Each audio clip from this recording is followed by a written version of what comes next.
la época de Aristóteles, él conformó como dos ideas principales: el modelo preformacionista, en donde había un individuo en miniatura preexistente, y el modelo epigenético, en donde refería que había una masa indiferenciada que se desarrollaba bajo el estímulo adecuado. Estas dos teorías fueron caminando en la historia. El modelo epigenético, si bien tuvo ciertos seguidores, como que fue quedando atrás. Y después Nicolas Hartsoecker, que fue una persona alemana que se dedicó a tallar lentes y tuvo la oportunidad de trabajar con Anton von Leeuwenhoek para la creación del microscopio y observó los primeros espermatozoides. Él no era médico, él se dedicaba más bien a la óptica, pero estudiaba, le gustó el asunto, se metió mucho, y él encontró en algún momento como que el espermatozoide parecía como que tenía a un ser humano en su interior. Y entonces él lo dijo, no lo pudo probar, pero le dijo que le parecía como que así era y lo escribió. Y esto pues generó muchos adeptos ideológicos, en donde decían que el hombre era la semilla y la mujer la incubadora, y así por años se mantuvo esto. Antonio Vallisneri de Italia apoyó también esta idea del homúnculo, y tiempo después Lázaro Spallanzani, que fue un extraordinario investigador, fue un sacerdote católico italiano, biólogo, y como era antes, eran científicos súper completos, era fisiólogo y estudió muchas cosas, estudió las ranas, la vida de las ranas y de las plantas y de muchas otras cosas, pero ahí encontró la función del espermatozoide al penetrar en el ovocito, y lo describió así, y él ya entonces echa para adelante esta idea de la unión del óvulo y el espermatozoide y en los primeros términos de lo que es la fecundación. Esto siguió adelante ya por mucho tiempo, y ya desde luego pues llegamos a lo que es hoy el conocimiento de la fecundación, que se lleva a cabo a través de el depósito de millones de espermatozoides dentro de la vagina durante el coito, y que llegan a migrar hacia las trompas uterinas, en donde se encuentran con el óvulo. En este lugar, este es el cuerpo del óvulo, hay cientos o miles de espermatozoides alrededor. No siempre hay química entre ellos, a veces sí hay espermatozoides que llegan hacia el óvulo y se van de largo, y hay otros que llegan y sí se pegan hacia la parte exterior. Muchos quieren entrar, solo uno será el elegido. Cuando uno entra, se dispara un mecanismo en el cual se cierra la puerta y los demás ya no entran. Pero a veces entran dos al mismo tiempo, y eso produce alteraciones en el ovocito. Sin embargo, lo que generalmente ocurre, o cuando menos vemos que es lo que sobrevive a esta etapa, es que uno solo de los espermatozoides cruza esta barrera. Entonces tenemos a este espermatozoide que pretende entrar. Tiene que haber aquí reacciones químicas que hacen que se cierre la barrera de entrada al ovocito, que se llama así en este momento, y entra solo una parte, la membrana externa queda por fuera, y entra el núcleo con una cromatina, con un material genético muy condensado.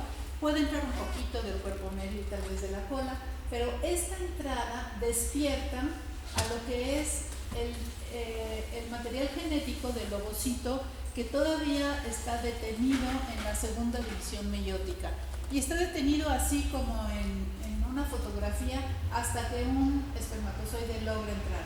La entrada y este mecanismo de cierre de la puerta hace que el ovocito termine su división, se genere una pequeñita célula que se conoce como el segundo corpúsculo polar, que lo vemos aquí, y mientras tanto el espermatozoide, que está todo apretadito con su DNA, se empieza a esponjar, se pone guapo, extiende su DNA y se acerca a lo que ahora será conformado como el pronúcleo femenino. Entonces aquí vemos apenas como si fuera una huella, el pronúcleo femenino y el masculino, y los dos cuerpos polares aquí que nos hablan de la historia en la meiosis del óvulo. En este momento ya se llama óvulo cuando expulsa el segundo cuerpo polar. y todo lo que es el menaje de casa, es decir, el citoplasma con enzimas, con RNA mensajero, con ribosomas, lisosomas, todo lo provee ella, el citoplasma femenino. Y el pronúcleo masculino tendrá, si acaso, algunas mitocondrias y lo que es su material genético. Empieza a extenderse y extenderse la cromatina, llegan a reunirse, se conocen y empieza la primera división. Durante las primeras divisiones, bueno, en este momento se constituye lo que es el cigoto. Entonces, podríamos decir que un momento clave en la formación de esto es la penetración del espermatozoide. Otro sería que toda esta maquinaria funcione y que lleguen a unirse el pronúcleo masculino y femenino y que logren hacer una primera división combinando el material de ambos progenitores. Lo que hemos visto en las fotos que hay en internet, como estas, es que se empieza a dividir la célula sin que aumente el citoplasma. Se divide en 2, se divide en 4, se divide en más, y esto es el momento del cigoto en segmentación. ¿Por qué? Porque el material genético todavía no está produciendo lo necesario para formar nuevas células hace muy poquito, y todo ello con el aparato femenino. Poquito después ya entra en acción el DNA masculino y empiezan ya a generar entre ambos DNAs todo lo que es necesario para que estas primeras células logren arrancar y se produzca entonces lo que llamamos la mórula, en donde hay 8 a 16 células que se ven muy parejitas y muy lindas. Aquí sí ya el genoma de ambos progenitores está actuando y está trabajando, que es otro momento también tal vez clave cuando el genoma de uno y de otro empieza a trabajar. Poco después se llena de líquido la cavidad, empieza a llenarse, se llama blastocisto y se conforma, aquí es líquido y hay una capa externa que va a dar lugar a la placenta y un cúmulo de células que es el macizo celular interno, que es el que va a dar lugar al embrión propiamente dicho. Entonces tenemos células que vienen de ese cigoto y otro poquito que al diferenciarse sabemos que va a iniciar la vida del embrión. Todo lo demás son estructuras que son necesarias para que se desarrolle el embrión. Pero hay embarazos, desde luego, bueno, no embarazos, hay óvulos fecundados que empiezan a desarrollarse y que jamás forman este montículo de células que es el que va a dar lugar al embrión y es lo que llamamos un embarazo anembriónico. Después de eso, y también citado como un momento muy importante en el desarrollo inicial, es que este blastocisto llega a la cavidad uterina y por ahí del día 7, poco más, poco menos, empieza a generar un hueco en el endometrio, en el tejido materno, y hay una interacción entre ambos tejidos hasta que queda totalmente cubierto y es arropado, escobijado por el tejido materno y todo el torrente sanguíneo, los nutrientes, todo lo que requiere ese blastocisto es proporcionado por la madre. Entonces este momento también es un momento muy importante en el desarrollo y que ha sido señalado como por algunos grupos como el inicio de la vida. Siempre es bueno entender lo que nos dicen nuestras palabras, saber el significado de cada palabra. Y de acuerdo con la Real Academia de la Lengua Española, vida humana es el espacio que ocurre desde el nacimiento hasta su muerte. Parece muy escueto, pero bueno, este es lo que nos dice nuestro lenguaje español. Y vida humana en formación es el espacio que ocurre, el espacio de tiempo que ocurre desde la implantación del óvulo fecundado en el útero de la madre hasta el nacimiento. Todo eso es vida humana en formación. Quiero insistir en llamarle a las cosas por su nombre para no confundirnos, porque a veces decimos el embrión como refiriéndonos a todo, porque es fácil, porque en inglés está escrito así, pero si le llamamos a las cosas por su nombre, entonces diríamos este es un espermatozoide, es un ovocito, es un cigoto en segmentación, este es un embrión y las estructuras extraembrionarias están por fuera.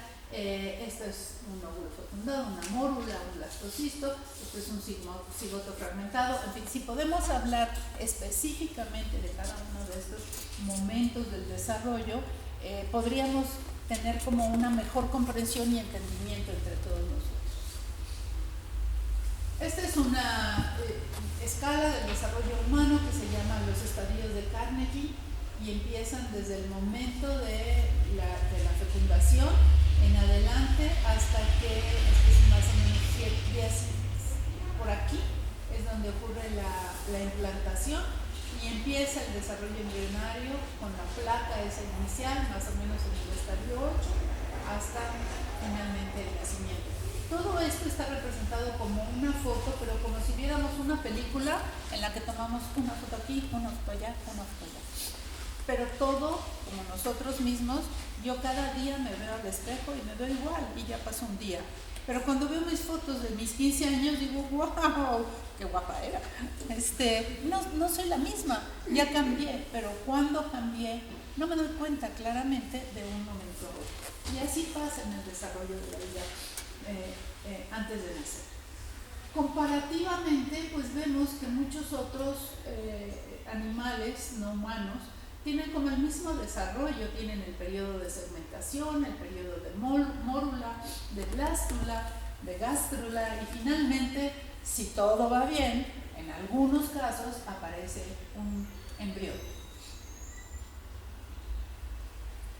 En el ser humano, después de la fecundación, tenemos una célula que es el cigoto y el cigoto se segmenta, de 8 a 16 es la mórula. Aquí todavía no tengo vestigio de células diferenciadas hacia lo que sería propiamente el embrión. En el blastocisto son 16, aquí ya hay múltiples células, muchas más células, y finalmente aparece el epiblasto, que esto ocurre más o menos al día 7 después de la fecundación, y el epiblasto es el que va a dar origen al embrión. De la semana, en embriología decimos que de los 7 días a las 9 semanas con 5 días se le llama embrión y a las 10 semanas cumplidas se le llama feto, aunque realmente este límite es obviamente un límite impuesto solo para clasificar, para identificar, para que todos hablemos del mismo estadio, pero no es porque algo específico y grandioso ocurra entre las 9 semanas y 5 días con la semana 10. Esto sería ya propiamente un embrión. Y todo eso lo vemos en los libros de embriología.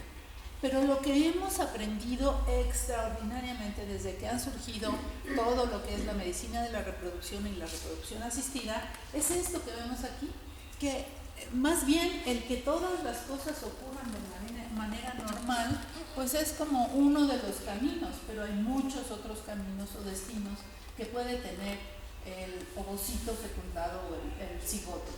Uno de ellos es que en el microscopio se ve que a veces, en lugar de verlo parejito, todo como una mora, como una zarzamora, lo vemos lleno de estas células irregulares alrededor. Decimos, no, este es un cigoto fragmentado. Hay células chiquitas, hay medianas, hay grandes, y estos tienen por morfología, es probable que no den lugar a un embarazo normal. Y en general no se transfieren. Aquí vemos uno bastante alterado. Ahora, con los métodos genéticos que podemos estudiar a estos cigotos y a estas mórulas, vemos, por ejemplo, en mórulas de 4 a 8 células que se puede separar cada célula y cada una de las células ver cuál es su material genético. Y en este ejercicio, en donde se estudiaron algunos cigotos ya llegados hacia mórula, vemos, por ejemplo, que en este caso había 6 células, a todas les faltaba un cromosoma sexual y todas tenían un cromosoma 21 de más. Tenía una, digamos, doble año prohibido. En este caso había 3 células a las que le falta el cromosoma 1, indispensable para sobrevivir, y una célula normal. Aquí una célula es normal, femenina, una célula masculina y una célula 47XXY que corresponde al síndrome de Klinefelter. Cuando vemos más de un complemento cromosómico, le llamamos mosaico. En este caso tenemos una célula que tiene un cromosoma 2 que está roto, un cromosoma 2 roto más otro cromosoma 2 roto y un 7 roto. A le falta un 2 y tiene la deleción del 7. En fin, está súper combinado. A unos les falta y a otros les sobra, uno está roto y otro no está roto, dependiendo de la célula que estemos estudiando. Y otros que les llamamos caóticos, en los cuales hay células normales y células con muy diferentes alteraciones, como estos que son pues prácticamente incompatibles con la vida. Cuando vemos ya un embarazo en curso y clínicamente reconocido después de una prueba positiva del embarazo, vemos que 15% de esos embarazos terminan en un aborto espontáneo. Y de ellos aproximadamente 50 o 60% tienen una alteración cromosómica identificable en el cultivo. Entonces se calcula que de cada 100 óvulos fecundados, de cada 100 cigotos, 40 se pierden antes de que falte la primera menstruación, por muy diferentes causas, pero sobre todo por causas genéticas. Después de los embarazos clínicamente reconocidos se pierde el 15%. Si vemos de todas las aberraciones cromosómicas que hay, pues es como un gran iceberg. De las aberraciones cromosómicas, unas poquitas llegan al nacimiento. El síndrome de Down, el síndrome de Turner, trisomía 13 y 18. Sin embargo, la mayoría de estas alteraciones mueren antes del nacimiento, unas muy rápido, como son las monosomías autosómicas, donde falta uno de los cromosomas llamados autosomas, y en estos casos generalmente no se desarrolla el embrión o es anormal. En esta sí se desarrolla, pero está muy alterado, como en estos casos, y unos poquitos llegan a sobrevivir. Entonces el curso de estos cigotos que están genéticamente alterados puede ser muy malo. ¿Qué pasa en las clínicas de fecundación asistida? Bueno, si pongamos en un ejemplo, si se obtienen 12 ovocitos, se trata de fecundar todos, pero se logra fecundar solo una proporción, como 9. De esos progresan, siguen creciendo, 7. De esos, más o menos 3 van a tener un buen aspecto, una morfología normal. Se logran transferir 2 a la mujer y se congela 1. Y finalmente, lo que tenemos es que de 15 ovocitos, de 9 cigotos, se llega a obtener un recién nacido vivo. Entonces, el proceso de la fecundación asistida es complejo, aún en las mejores manos. Estas cifras se pueden mejorar seguramente, pero pretender legislar sobre las clínicas de fecundación asistida para que solo se fecunden los ovocitos que van a ser transferidos, pues es un error terrible, porque no se está contando con el conocimiento básico de que muchos de los cigotos van a terminar solitos, o sea, se van a degenerar porque tienen muchas aberraciones cromosómicas. Entonces, en general esto ya tiene un poquito de años, desde el 2011, seguramente hoy la cifra es mejor, pero en un laboratorio de reproducción asistida de amplia experiencia se requiere transferir aproximadamente 5 cigotos para lograr un recién nacido. No 5 de una vez, o sea, 1 o 2 en cada intento. Y en un laboratorio con poca experiencia se requiere de 5 a 15 o más para lograr obtener un recién nacido vivo. Son cosas que debemos tener en cuenta en el momento de la legislación. ¿Qué más hemos aprendido de esto? Hoy se puede biopsiar, es decir, obtener una célula de aquí, que es el primer corpúsculo polar, del segundo corpúsculo polar, y aquí ya tengo los 2 pronúcleos que se requiere para que se expulse esa segunda célula, que es esta, o bien cuando ya tengo en desarrollo de algunas de las blastómeras o incluso del tropoplasma. Me quiero referir aquí porque algunos grupos, por ejemplo, grupos religiosos muy conservadores, que consideran que la vida empieza aquí, solo aceptan tener una biopsia del primer corpúsculo polar, estudiar esto y ver si de manera complementaria logramos esclarecer cuál es el componente del ovocito que está aquí, del ovocito secundario, y entonces ese sí fecundarlo y los otros no. Entonces esto es algo que sí se usa, pero tiene, o sea, no nos da la certeza de cómo está realmente el cigoto o el blastocisto. Aquí vemos ya el macizo celular interno y vemos la biopsia del trofoectodermo.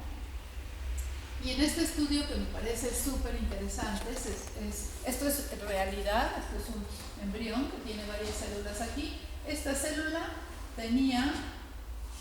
tuvo en su momento 3 cromosomas 15, pero la célula logró expulsar uno y se quedó con 2 15, pero que venían de un solo progenitor de la madre y no tenían componente 15 del padre. Esto produce una enfermedad. Esta tenía trisomía 7.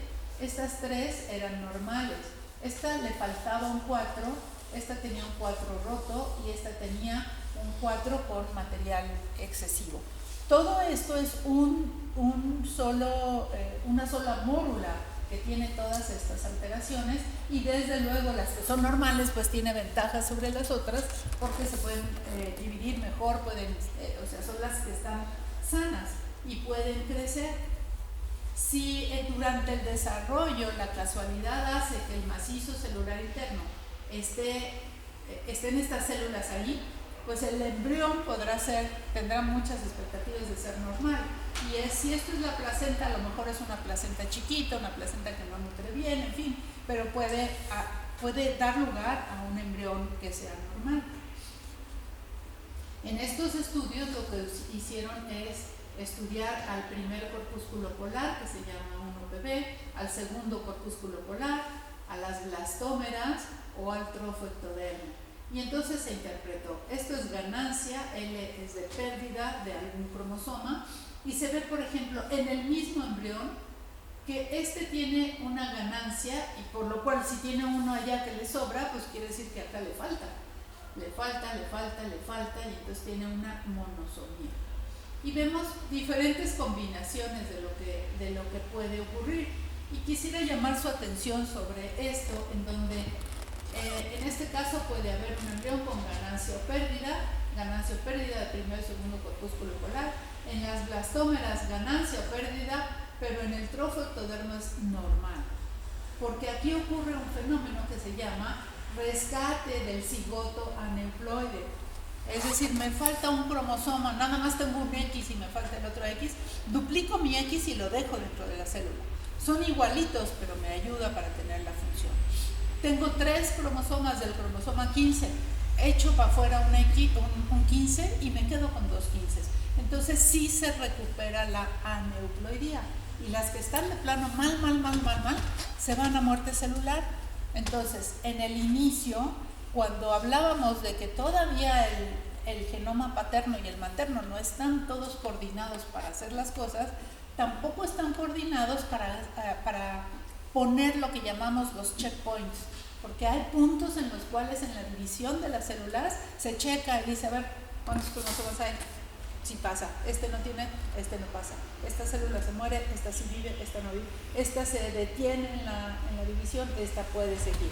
Esos checkpoints todavía no están bien puestos en las primeras divisiones celulares, y es por eso que en el principio hay muchas aneuploidías, muchas pérdidas o ganancias totales o parciales del material genético.